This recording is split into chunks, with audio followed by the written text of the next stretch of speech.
غباروں نے سائرس اور ہارپیک کے قیام کا اہتمام تو اپنے محل کے اندر کیا، جبکہ جو لشکر ان دونوں کے ساتھ تھا ان کے قیام کا بھی عمدہ اور بہترین انتظام اس نے شوش شہر کے مستقر میں کر دیا تھا۔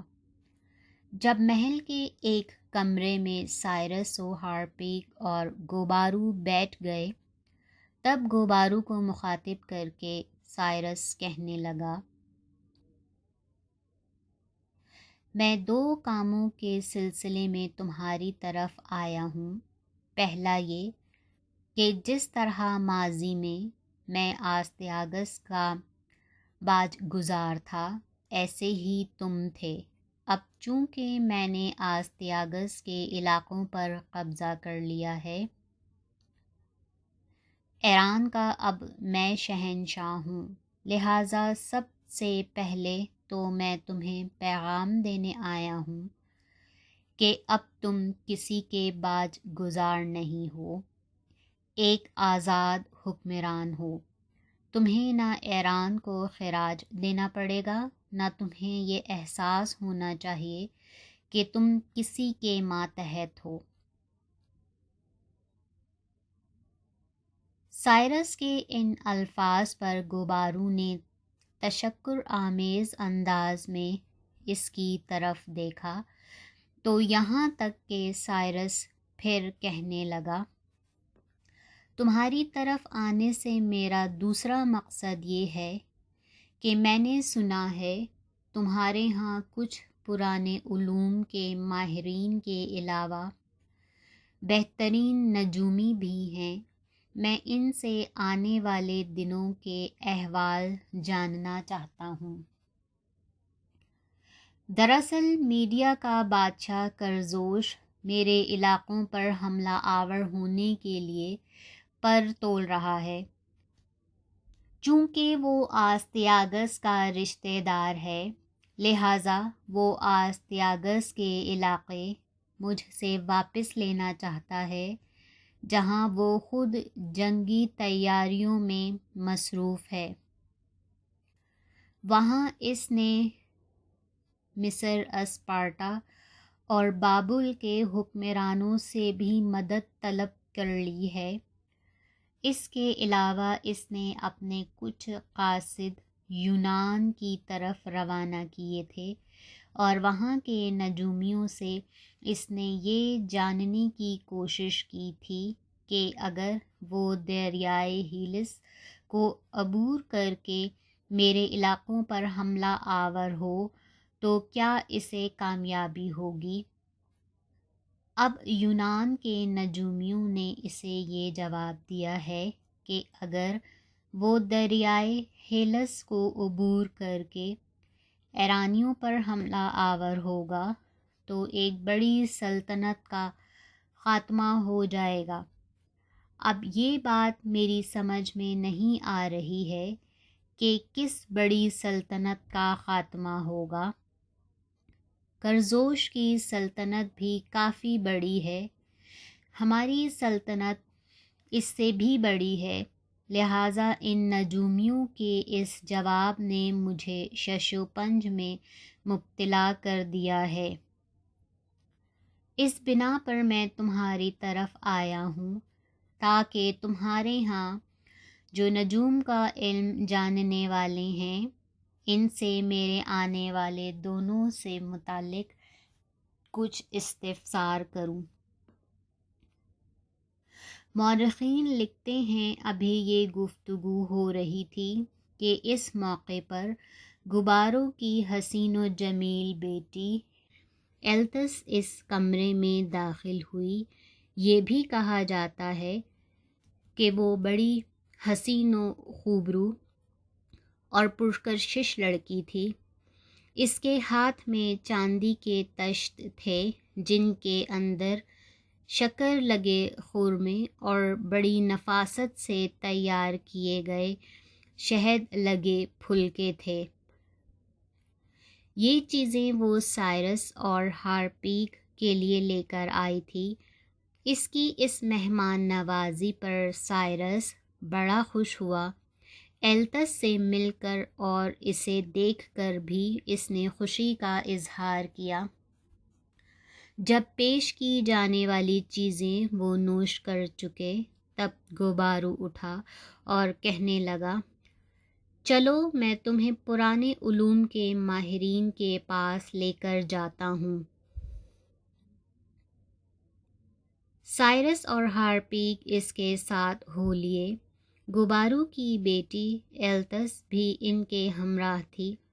گوبارو سائرس کو اپنے محل کے ایک ایسے کمرے میں لے کر آیا جہاں ڈھلی ہوئی عمر کے کئی عالم بکریوں کی کھالوں اور مٹی کی تختیوں کے کتبے پڑھنے میں مشغول تھے۔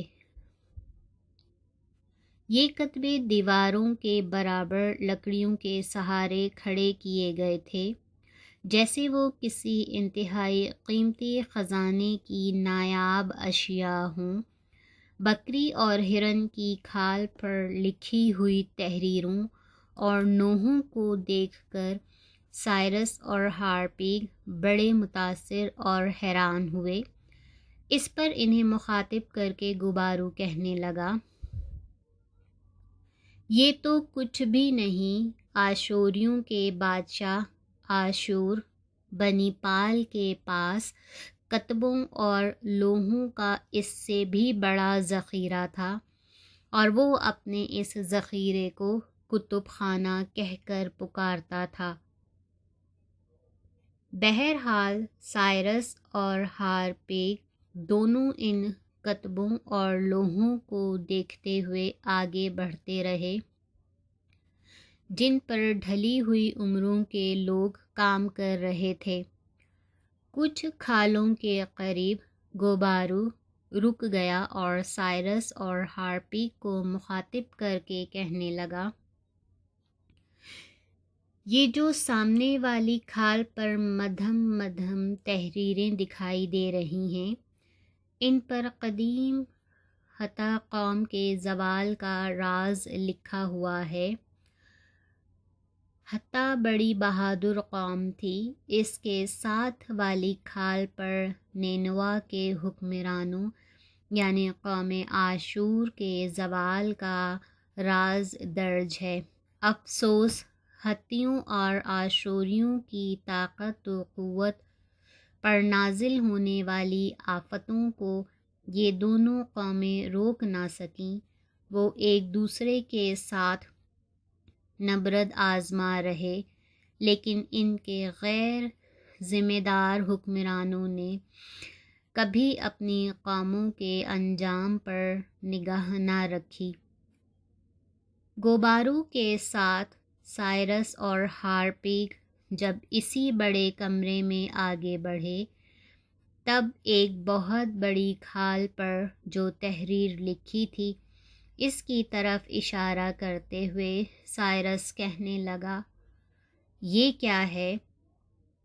سائرس ان کھالوں کی تحریر کو خود تو نہیں پڑھ سکتا تھا، جس کی بنا پر گوبارو کہنے لگا، ماضی میں ہماری قوم پر سومیری اور گاتھ حملہ آور ہوتے رہتے تھے، یہ تحریر انہی سے متعلق ہے۔ سائرس کہنے لگا، ذرا یہ تحریر مجھے پڑھ کر سناؤ۔ اس پر گوبارو اس کھال کی طرف دیکھتے ہوئے بول اٹھا، اس کھال پر لکھا ہے، دور دراز کے شمالی تاریک علاقے سے نکل کر وحشی سومیری قوم کے لوگ ہم پر حملہ آور ہوتے رہتے تھے۔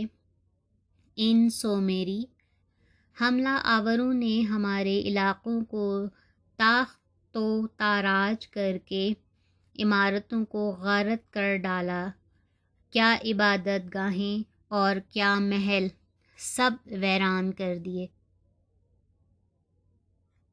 وہ جفاکش لوگ تھے، گھوڑوں پر سوار، صفیں باندھے حملہ آور ہوتے رہتے تھے۔ اے دختر بابل، ہمارے دلوں پر ان کی وجہ سے غم چھا گیا اور ہم عجیب کرب میں مبتلا رہے، اس لیے کہ دشمن کی تلوار اور خوف و وحشت کا سایہ ہر طرف پھیل گیا تھا۔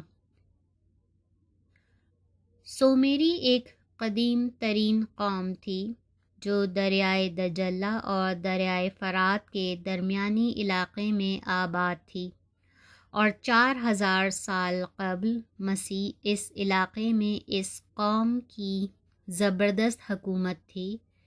اس کا تمدن بھی بڑا ترقی یافتہ تھا۔ بعد میں یہی سومیری قوم عربوں کے ساتھ مل جل کر کام کرنے لگی کہ اس طرح ملنے جلنے سے ایک نئی قوم وجود میں آئی جس نے ایک عرصہ تک بابل پر حکومت کی۔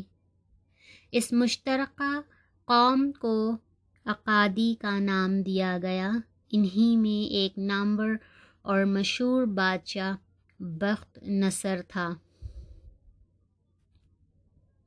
اس کے بعد گوبارو سائرس اور ہارپی کو اپنے مرکزی شہر کے نجومیوں کے پاس لے گیا۔